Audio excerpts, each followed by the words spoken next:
Hi అండి, welcome to my channel. ఈరోజు మన ఛానల్లో ఉగాది స్పెషల్ బొబ్బట్లు చేస్తున్నానండి. ఇది తెలంగాణలో స్పెషల్ అండి. కంపల్సరీగా ఉగాది పచ్చడితో పాటు బొబ్బట్లు చేసుకుంటారు.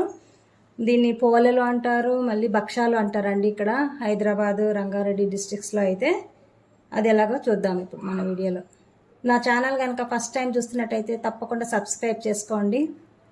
ఇప్పుడు ఎలాగో చూద్దామండి. ఈ బొబ్బట్ల కోసం అండి ఒక కప్పు శనగపప్పు తీసుకుంటున్నానండి. ఈ శనగపప్పును ఒక 2-3 సార్లు కడిగి బాగా నానబెట్టుకోవాలండి. ఒక 10 నిమిషాలు నానబెట్టుకుందాం కడిగేసి.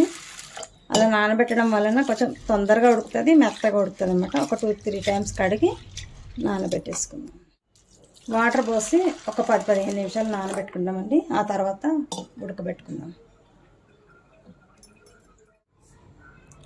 పావు గంట అయిపోయిందండి. ఇప్పుడు ఇది నీళ్ళన్నీ తీసేసి మనం కుక్కర్లో ఉడకబెట్టేసుకుందామండి. నీళ్ళు ఎక్కువైనా పర్వాలేదండి, దీన్ని కట్టుచారు చేసేసుకోవచ్చు. ఒకవేళ నీళ్ళు ఎక్కువ ఉన్నా కానీ దాంతో కట్టుచారు చేసుకుంటే చాలా టేస్ట్గా ఉంటుంది. ఇప్పుడు ఇది బాగా మెత్తగా ఉడకబెట్టేసుకోవాలండి. కుక్కర్ స్టవ్ మీద పెట్టేద్దాం. ఇప్పుడు ఆ పిండి పప్పు ఉడికేలోపు అండి మనం పిండి తడుపుకుందాం. ఇది పిండి క్వాంటిటీ లెక్క ఏమి ఉండదండి, ఎందుకంటే మనం చేసుకునే సైజుని బట్టి దాని పిండి పడుతుంది. అయితే నేను గోధుమ పిండి 1 కప్పు, మైదా పిండి 1 కప్పు వేస్తున్నాను.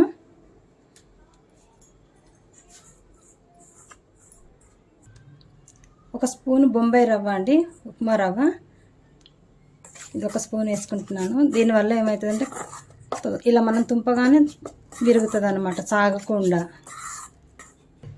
చిటికెడు ఉప్పు అండి, ఒక 2 స్పూన్ల నెయ్యి వేస్తున్నానండి. ఆయిల్ కూడా వేసుకోవచ్చు దీని ప్లేస్లో. ఇదంతా ఇలా నెయ్యి అంతా ఇలా పిండికి అంత సమానంగా వచ్చేటట్టు కొంచెం ఇలా చేయాలండి. పిసికినట్టుగా చేస్తే మొత్తం పిండికి స్ప్రెడ్ అవుతుంది. ఇప్పుడు కొద్దిగా నీళ్లు పోసుకుంటూ తడపాలండి. ఇది మరీ చపాతీ పిండిలా గట్టిగా ఉండొద్దండి, మెత్తగా స్మూత్గా ఉండాలి. ఎంత మెత్తగా ఉంటే అంత బాగా వస్తాయి. ఈ పిండి మనము అరగంట నుంచి గంట పైన కూడా నానబెట్టుకున్న, ఎంత నానితే అంత బాగా వస్తాయండి. మినిమం అరగంట 40 నిమిషాలు నానితే కూడా చాలా బాగా వస్తాయి. తొందరగా చేయాలంటే కనుక కొంచెం సాగదండి, పిండి సాగదు. ఎంత నానితే అంత బాగా సాగుతుంది అనమాట. కొంచెం మెత్తగానే తడుపుకోవాలి పిండి. ఇలా తడిపేసుకున్నాకండి కొద్దిగా నెయ్యి వేసుకొని మంచిగా ఇలా చుట్టూ వచ్చేటట్టు చూసేయాలండి. కొద్దిగా ఒక 1 స్పూన్ 2 స్పూన్ అంత నీళ్ళు తీసుకొని జస్ట్ పైన ఇలా చేసేసేయాలి. తీసుకొని ఒక తడి చేసిన క్లాత్ కప్పేస్తామండి. ఇది ఎంత నానితే అంత బాగా వస్తాయండి. ఈ తడిగా ఉన్న గుడ్డ దీని మీద వేసేసి మూత పెట్టేద్దాము. తర్వాత ఇంకా పప్పు ఉడికాక చూద్దామండి. పప్పు ఉడికిపోయిందండి మెత్తగా. ఇప్పుడు ఈ నీళ్ళన్నీ వార్చేసుకుందామండి. ఈ నీళ్ళన్నీ వార్చేసుకున్నాక పప్పు చల్లారనివ్వాలి బాగా. కొంచెం చల్లారాక మనం అందులో బెల్లం కలిపి మిక్సీ పట్టుకోవాలి.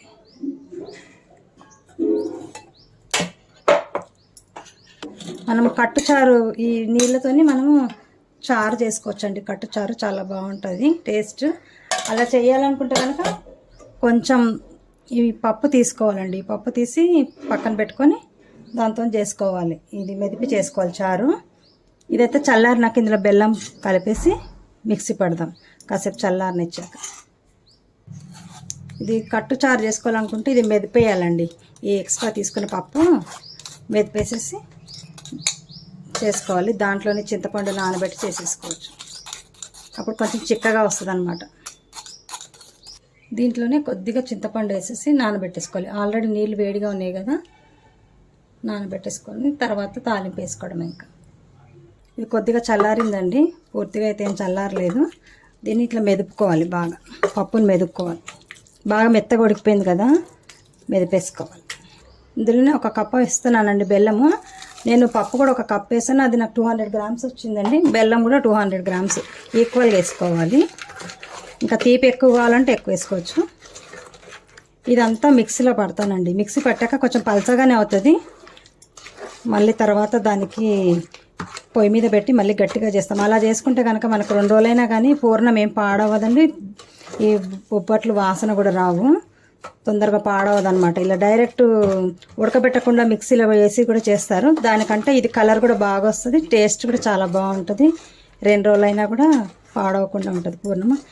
ఇది కొంచెం మిక్సీలో వేసుకుంటాను. ఇప్పుడు మిక్సీ పట్టేసుకున్నానండి. ఇది ఇంకో కొంచెం పలచగా ఉంది. దీన్ని మనము ఇప్పుడు పొయ్యి మీద పెట్టేసి గట్టిగా చేసుకుందాము. సేమ్ అదే గిన్నెలో ఇది వేసేసి కొంచెం తిప్పుతూ ఉండాలండి, అడుగంటకుండా. ఇలా చేయడం వల్ల మంచి కలర్ కూడా వస్తుందండి. మనము మిక్సీలో వేయంగానే చేయడం వైట్గా ఉంటుంది. ఇది ఉడకబెట్టాక చూడండి ఎంత కలర్ వస్తుందో, మంచి కలర్ వస్తుంది. కాస్త తిప్పుతూ ఉండాలి ఇది దగ్గరికి అయ్యే వరకు. ఇలా కలియ పెడుతూ ఉండాలండి. ఇది కుక్కర్లో నేను ఎందుకు పెట్టానంటే అడుగంటకుండా ఉంటుందండి, మందంగా ఉంటుంది కదా. కొంచెం కలిగి పెడతా ఉండాలి మనం ఇది తిక్కుగా వచ్చే వరకు. ఇలా కలిగి పెడుతూనే ఉండాలండి. కొంచెం మంట కూడా మీడియంలో పెట్టుకోవాలండి, హైలో పెట్టద్దు, అది మాడుతుంది. ఆల్మోస్ట్ అయిపోయి వచ్చిందండి. చల్లారేసరికి మనకు గట్టి పడుతుంది. ఇప్పుడు మనము ఇలాచి పొడి వేస్తుందండి, యాలకుల పొడి. ఇది పంచదార అది కలిపిందండి, అందుకని ఎక్కువ వేసాను. పంచదార యాలకుల పొడి కొట్టిందనమాట అది. ఇందులో 1 స్పూన్ నెయ్యి వేస్తున్నానండి. అడుగంటకుండా మాత్రం చూసుకోవాలి. చూడండి ఏం అడుగంటలేదు అసలే. ఇది కొంచెం చల్లారేసరికి మనకు ఉండకు వచ్చేస్తుందండి. ఒక 1 మినిట్ నుంచి ఇంకా తీసేద్దాం. అయిపోయిందండి, ఆపేస్తాను. సరిపోయింది. చల్లారేసరికి మనకి ఉండ వచ్చేస్తుంది. ఉండలాగా అవుతే చాలు మనకి. ఇది ఇంకా చల్లారనివ్వాలండి పూర్తిగా. స్టవ్ ఆపేసి పూర్తిగా చల్లారనిద్దాము. చల్లారినాక బొబ్బట్లు చేసి చూద్దాం. 1 గంట పైన అయిపోయిందండి నానబెట్టేసి పిండి. ఇదిగా ఇలా అవుతుంది, మంచిగా స్మూత్గా ఇలా అవుతుంది అనమాట. మళ్ళీ ఒకసారి ఇట్లా లైట్గా కలిపేసుకొని మనం ఎంత సైజులో కావాలనుకుంటే అంత సైజు ఉండలు తీసుకోవాలన్నమాట. ఇది చేతికి కొంచెం నెయ్యి రాసుకుంటున్నానండి.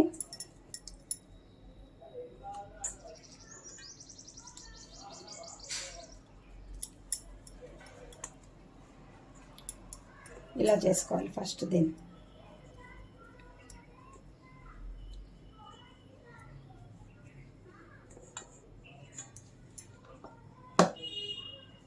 అయితే పూర్ణం కూడా మనం దీంట్లోకి ఎంత సరిపోద్దో అంత చూసి తీసుకొని ఇలా పెట్టేసేయాలి. పెట్టేసి ఇదంతా ఇలా కవర్ చేయాలి, పిండితోని ఇలా కవర్ చేయాలి. ఇలా చేసి ఇట్లా అనుకోవాలి. అనుకొని పైన ఎక్స్ట్రాది తీసేయాలి ఇలాగ పిండి.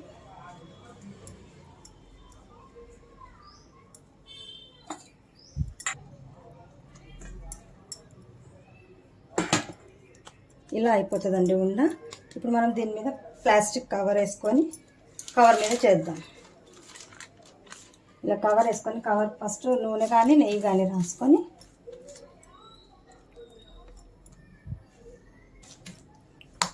కవర్కు నూనె అయినా సరే అండి, నెయ్యి అయినా సరే రాసుకొని ఇలా మెల్లిగా నొక్కుకోవాలండి. మెత్తగానే ఉంది కదా పిండి, జస్ట్ ఇలా సాగిపోద్ది ఊరుకుని.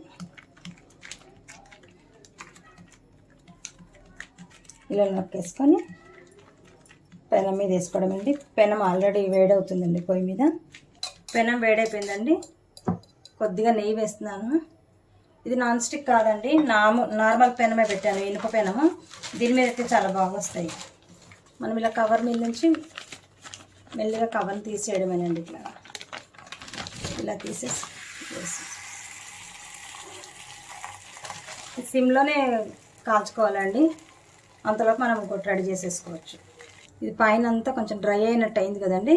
అయిన తర్వాత మెల్లిగా మనం తిరిగేసుకోవాలి.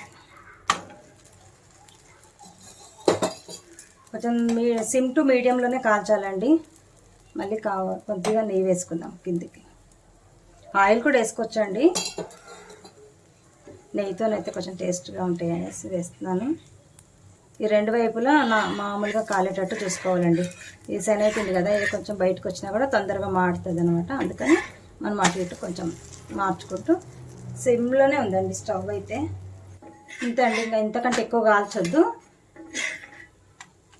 ఇలా ఫోల్డ్ చేసేసి తీసేసుకునే చేసుకోవచ్చు అండి. ఇలా మనం కింద ఇలాగైనా చేసేసుకోవచ్చు.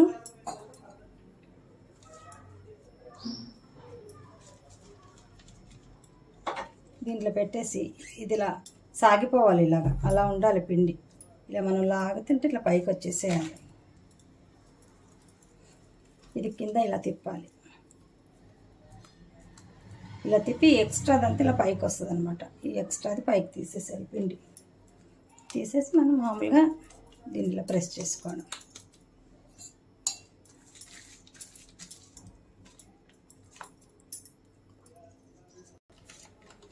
ఇలా చేసుకోనండి. దీనిపైన ఒక కవర్ కూడా వేసుకొని చేసుకోవచ్చండి. ఇలా కవర్ వేసుకొని జస్ట్ ఇట్లా స్ప్రెడ్ చేసేసినా కూడా అయిపోతుంది. మనకు ఎంత సైజు కావాలో అంత సైజు వరకు మనము స్మూత్గా చేసేసుకోవచ్చు. ఇది బయటికి కూడా ఎక్కువ రాకుండా ఉంటుందండి పిండి. ఇలా చేసుకున్నా కానీ ఇలా తీసేయడం. నెయ్యి వేసుకుందామండి కొంచెము. ప్రతిసారి వేయాల్సిందేనండి నెయ్యి కొంచెము.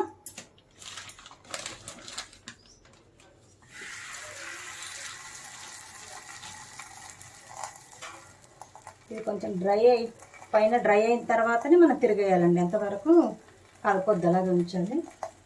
ఇదంతా డ్రై అవుతుంది కదండి, ఈ టైంలో మనము తిరిగేయాలి దీన్ని. ఆ లోపు కింద కూడా ఏం మాడదండి, లైట్గానే వేగుతుంది. ఇలా చూసుకుంటూ మాడకుండా చూసుకుంటూ తిప్పాలండి. ఇది అవుతున్నలోపు ఇంకొకటి రెడీ చేసుకుంటూ ఉండాలి మనము. వెంటనే అయిపోతాయి. ఇలా పొంగుతున్నాయి చూడండి. రవ్వ వేసాం కదా, రవ్వ వేస్తే కూడా కొంచెం క్రిస్పీనెస్ వస్తుంది అనమాట. మనం ఇలా తుంపగానే తునుగుతుంది, సాగకుండా. మైదా కూడా ఉంది కదా, సాగదు. ఉట్టి గోధుమ పిండితోనే చేసుకోవచ్చండి.